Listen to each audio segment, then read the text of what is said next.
Israel's ambassador to the UAE, Amir Hayek, is with us now, live from Abu Dhabi. Good evening to you, Mr. Ambassador.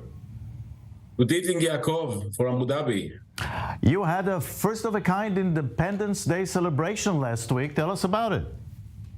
Absolutely. We had a great event here in Abu Dhabi. For the first time, we celebrated the Israeli Independence Day.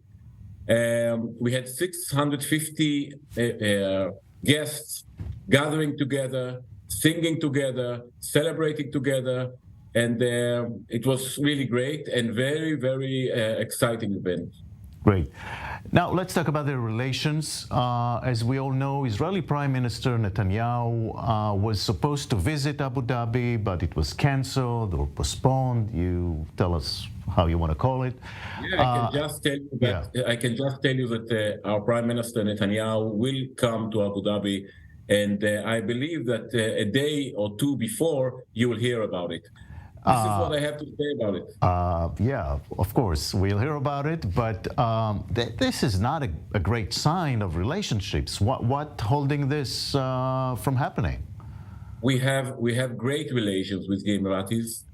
Everything is in place. We are moving forward, running forward. It is like a startup that will become a unicorn, in all aspects of relations. So don't jump into conclusions. Everything is in place. All right. So do we have a date, or can you say when he might be invited? As I told you, Yaakov, you will hear about it a day or two before. Okay. Now, Saudi Arabia renewed ties with Iran, yet Americans were relaying Israeli messages to Riyadh. Today, they are back in Jerusalem. Do you foresee an expansion of the Abraham Accords? I think that we will see more countries joining the Abraham Accords or expanding the agreements with Israel. The main issue that we are concentrating is to be either very, very successful or just to be very successful, so other countries will ask themselves, why not us? And this is our job here in Abu Dhabi. All the rest will follow. I believe that we will see more countries, and when the time will be when it will be ready, we'll be there. If you remember, we spoke before about many Israelis visiting Dubai and Abu Dhabi, and there was hope that more Emiratis would visit Israel. Are we still hoping for that?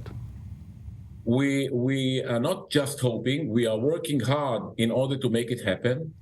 And yes, there is a gap between the number of Israelis coming to the UAE and the number of Emiratis visiting Israel.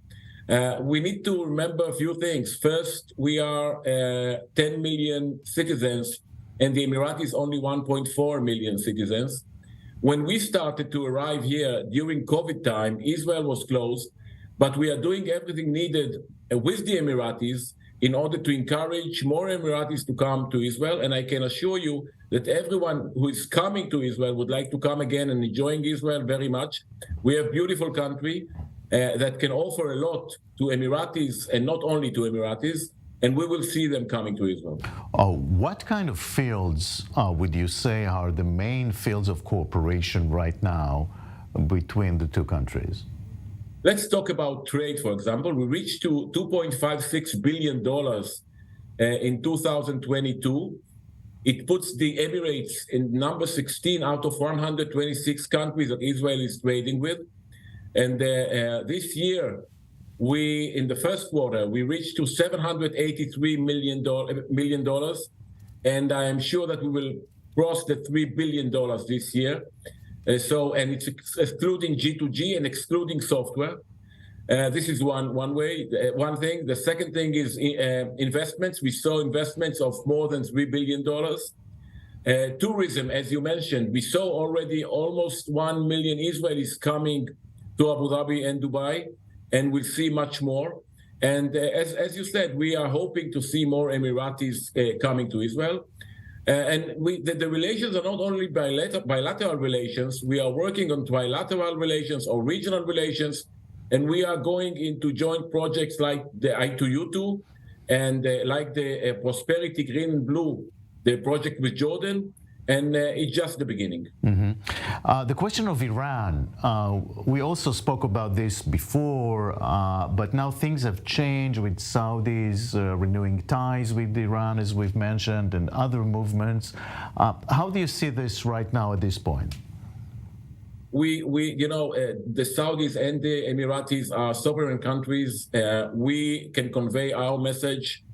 They know exactly what we think about Iran and Iran plans. We hope that Iran will concentrate in investing their time and money in education, health, and other things, rather than terror in the region. And I believe that our friends here understand exactly what we are saying. But again, they are a sovereign country.